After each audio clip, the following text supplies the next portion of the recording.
Geoff Bertram, kia ora. Well, thanks very much for the invitation to speak today, and I'm somewhat humbled to follow such a lot of, especially young people, which is a real pleasure to see that there is at least a good sign of an upwelling of progressive thinking among younger generation in New Zealand. Most of it is in the form of an external critique of the failures of our government, and I want to talk really about the structural situation from which that comes.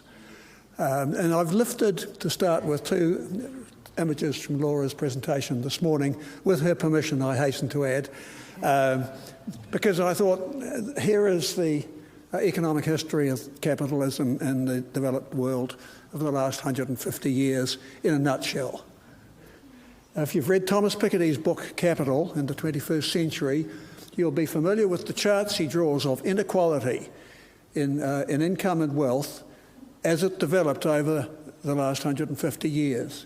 19th century, high levels of inequality. Into the 20th century, inequality came right down. Middle of the 20th century, it's down here. Going out to the end of the 20th century, it goes like that. And we are now back up there. And you look, that U-shaped trajectory of inequality reflects a major shift in the balance of economic power within the societies that make up Western capitalism. The top diagram represents the 19th century, a corporate, dominant, power-holding elite, basically in a position to exploit a relatively disorganised and powerless mass of the population. The bottom diagram represents the history of the first half of the 20th century, when a whole series of things came together to completely transform the political landscape and the political economy of Western capitalism.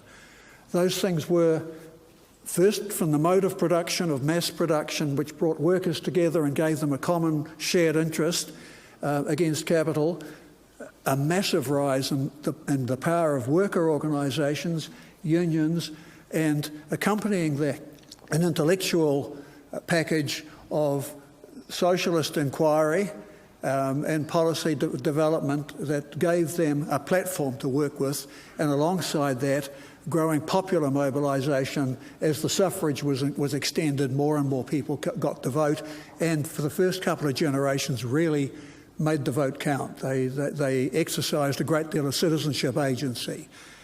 And then the top diagram is again the history of the last 50 years. The turnaround is palpable in the rising inequality statistics, in the loss of power by the organised working class, by the transformation of the mode of production in capitalism from mass production with large numbers of workers in homogeneous occupations to dispersed workers, often on contracts, on with insecure positions, and subject to divide and rule from the dominant corporate interests. So I've got three large theses to put to you today, and I'll just try and do them in about 2 or 3 minutes. Here's the first. The first one is that when you read Piketty, what he shows is that there are at least two equilibrium situations for capitalism. All right? This is assuming that you don't overthrow capitalism, because we did have a try.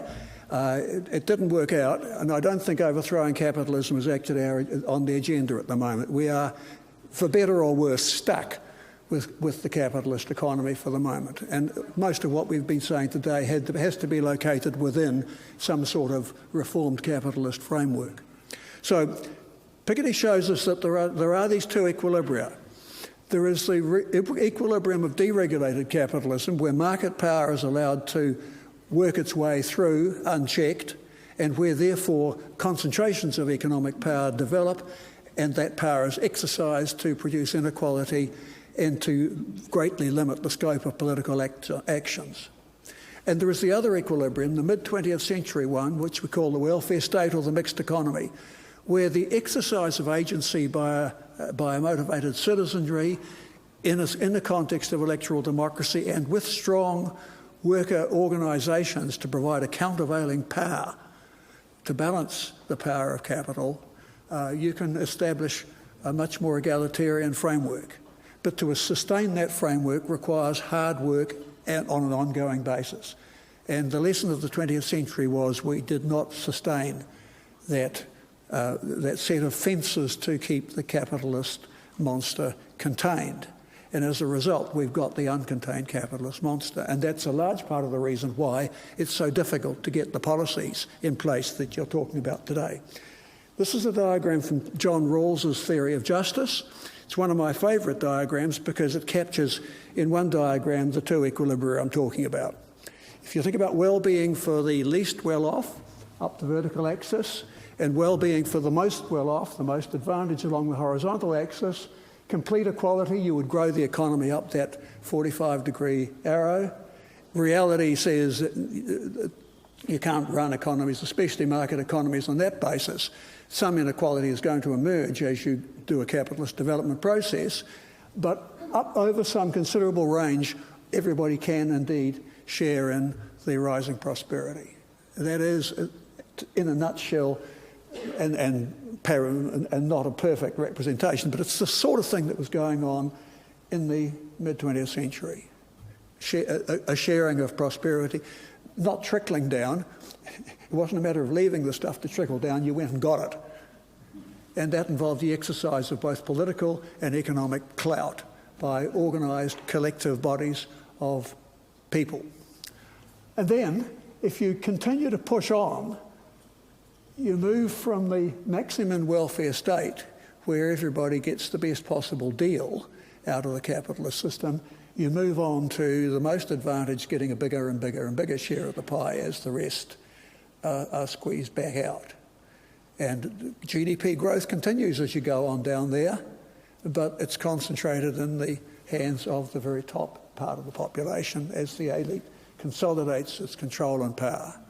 And at the end of that process is the equilibrium which rules, without a trace of irony, called feudalism, and which I call, looking forward, the new feudalism towards which I think Western capitalism has been heading as we establish rentier elites with an increasing amount of the resources of the globe under their control, and an increasing part of the population simply reduced to not exactly serf status, but nevertheless very subordinate status within that situation. Thesis 2, the failing of collective political will and the ability to sustain the mid-20th century social contract between capital and labour has left policy making open to capture by business-focused elites which are inherently unresponsive to progressive agendas, for which reason a lot of these speeches today are essentially being hurled against this impenetrable facade of the New Zealand state, which has some degree of responsiveness, but nothing like what you might have looked for in an electoral democracy in a situation such as we currently confront with an election just weeks away. So the Committee of the Bourgeoisie is back in charge, and the problem for neoliberalism and for the bourgeoisie is that the poverty of neoliberalism leaves them without a legitimating ideology that's going to last very long. And they are scrambling, therefore, to find new legitimating ideologies to sustain their position, and some of those come in particularly ugly forms. But it is, at the moment, the case that the right wing is initiating a lot of the new ideas in politics, and not all of them are encouraging. This is a diagram that I have drawn to represent the arguments that are made by Colin Crouch, who's a British sociologist who wrote this paper in 2000 that I've referenced somewhere in the slides for the British Fabian Society about coping with post-democracy. And Couch's thesis was that democracy rose in the first half of the 20th century from a pre-democratic state where the electoral suffrage was very limited and popular power was very small, rose to a position where nearly, but not quite, his ideal of an engaged citizenship with agency to actually engage with policy formation and to have real influence was achieved, you'll notice that not perfectly achieved, there's a gap. There's a deficit between where we got to at the best point of democratic development and the ideal, and that gap is where you find the issues of race, of gender, of colonialism, of the environment, things that got not quite onto the agenda at the height of democratic strength. And then there's the transition to post-democracy, the sliding away of participation in meaningful elections, the rise of increasingly trivialised elections where parties are brands that are marketing themselves with slogans rather than engaging in serious discourse on the issues of the day. And third, there is a space for two activist agendas to run in parallel in Aotearoa, New Zealand. One of them is what we've heard a lot of today, and that is to strengthen collective agency and popular ownership at the periphery of the public sector and try to thereby push the public sector forward. And the other one is at the heart of political power. It's in the Parliament. It's where there is an iron cage around policy at the moment of neoliberal statutes that were passed in the last couple of decades and which are going to have to be confronted head on and in many cases repealed and replaced, in other cases radically amended, if we're to open the way for the sort of things that people are aspiring to today.